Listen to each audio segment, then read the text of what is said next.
Mas deixa eu te falar. Você acompanhou aqui no Mato Grosso, eu sei que você rodou algumas áreas de produção, como Formoso do Araguaia, não sei se foi na Lagoa da Confusão. Na Lagoa e no Formoso também. Formoso também, que são as áreas de multiplicação. Mas a gente já esperava que a qualidade da semente produzida na safra 23 e 24 ia ser bem desafiadora.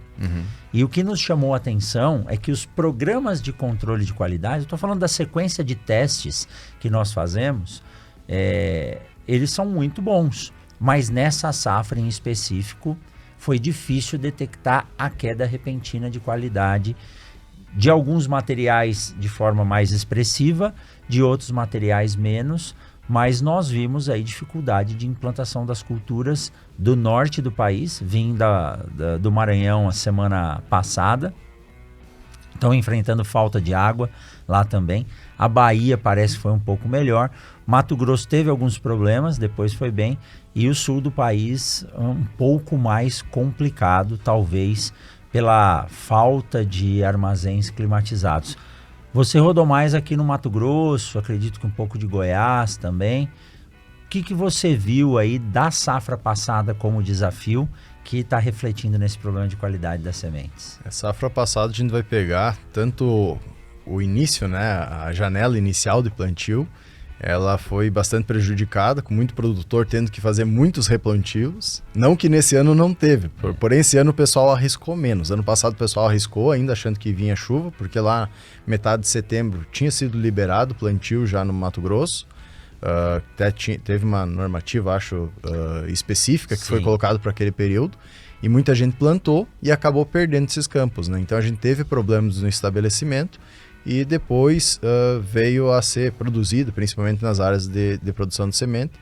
Porém, depois a gente teve todo o problema de, além do início na implantação, o estresse hídrico e também de temperaturas mais altas posteriormente, né, no desenvolvimento da cultura.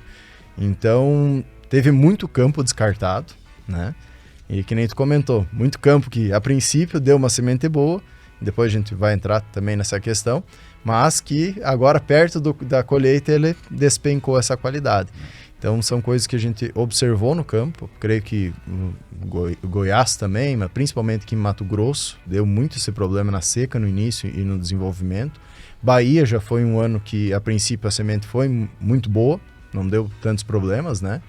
Porém, que nem eu comento, a gente tem um portfólio maior para trabalhar, então materiais mais precoces geralmente se desenvolvem num lugar, materiais mais tardios em outro, então a gente tem que estar trabalhando com os dois, e realmente foi desafiador essa produção da semente naquele ano, tanto que a quantidade de campos que foi colocada para o quanto foi buscado, vamos dizer assim, ou produzido semente, a sorte é que foi colocado campo a mais, né? Que depois a gente descarta. Mas realmente foi algo bem em cima da linha para a gente conseguir atingir. E eu acho que isso, eu falo, tanto pegando a Agrosol quanto todas as outras sementeiras, né? Acho que a Agrosol ainda, a gente conseguiu fugir um pouco, principalmente da parte de ter um pouco mais de chuvas e não pegar questões climáticas de temperatura tão alta, pela localização onde é que a gente estava, né? A gente vai pegar a Serra da Petrovina, ela sofreu um pouco mais que os outros locais, então pode ter influenciado isso aí também, mas de forma geral, toda a área produtiva de sementes no Mato Grosso foi muito prejudicada nesse último ano, né? Então realmente foi um ano muito desafiador. Os replantios no ano passado foi algo assustador. Temperatura também, a gente teve muito dano, né, de plântulas que nasceram e morreram, então as lavouras, mesmo de produção de sementes, ficaram com o stand fora do padrão esperado. E você tocou num ponto interessante. Eu conversando com o Eduardo Dalastra, né, que é CEO da Agrosol, porque eu procuro entender com as empresas quais são as estratégias que são utilizadas.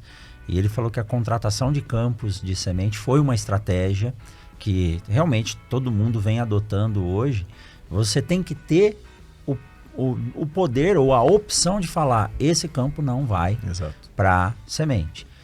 Se a gente ouviu o episódio anterior que eu gravei com o Flávio Gurgax, são tantos pontos, né? Ele falou sobre colheita de sementes, então até a população inadequada para que a máquina possa ter volume dentro do seu fluxo de colheita pode ser uma tomada de decisão de descartar o campo. Então, eu acho que a gente disse que vai explorar como mitigar esses problemas, porque a gente tem que se acostumar, isso vai ocorrer outras vezes, com uma frequência cada vez maior.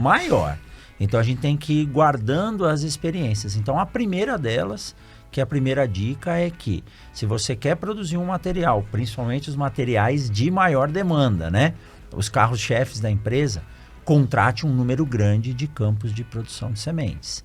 E é óbvio, depois tem um programa robusto de controle de qualidade para poder realmente entender o que está acontecendo com a semente.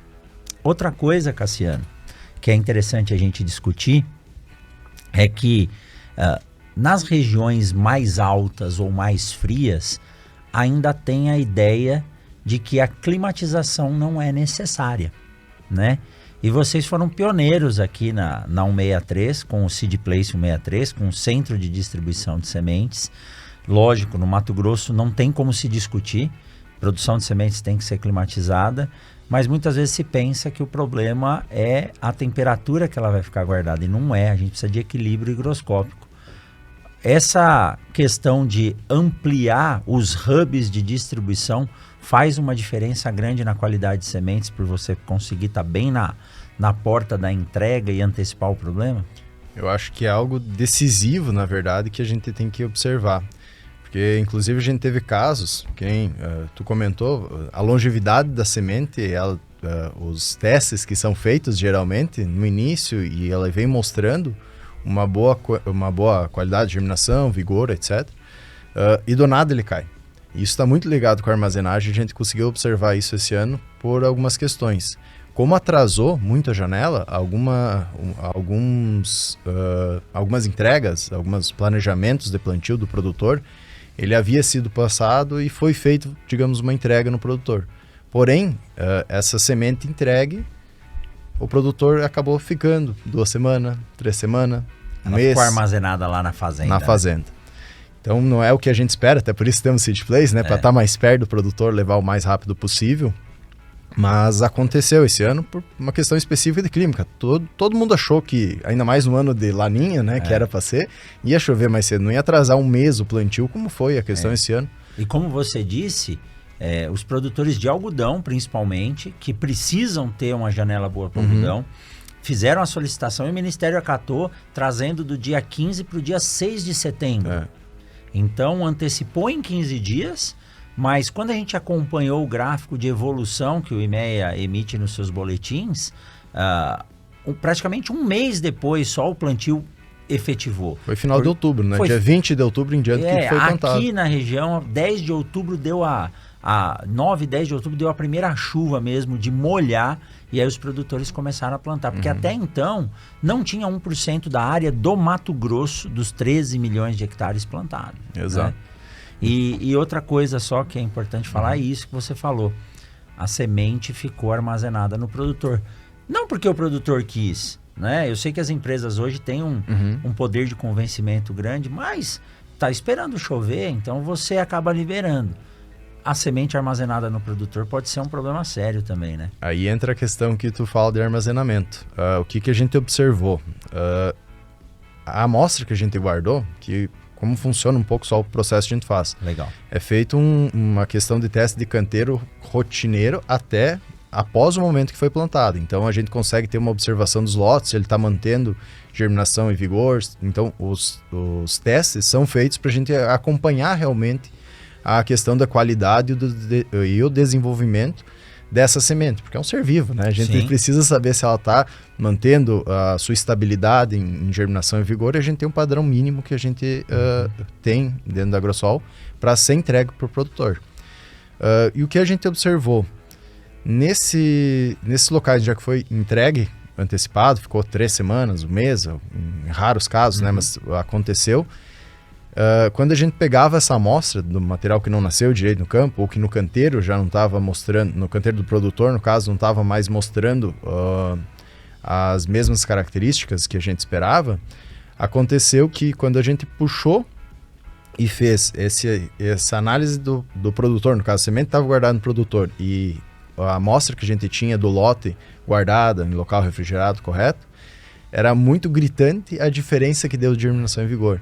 Então, vamos dizer assim, 20%, 30%, 40% em alguns casos. Então, isso mostra muito, e principalmente alguns materiais mais sensíveis que lideram o mercado, podemos dizer assim, que é o que está bastante complicado, da gente conseguir manter essa qualidade na semente, né?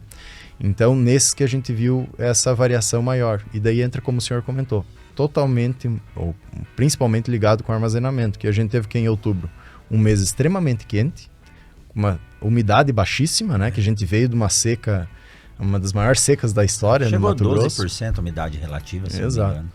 Então, esses dois fatores auxiliaram muito, na minha visão, e mostraram realmente que a armazenagem correta e levar realmente a semente para o momento mais perto do plantio, melhor planejamento, às vezes não tem como saber também, né? O produtor tenta se blindar da questão logística para ele não ficar sem a semente na hora de plantar e ter máquina parada e perder janela.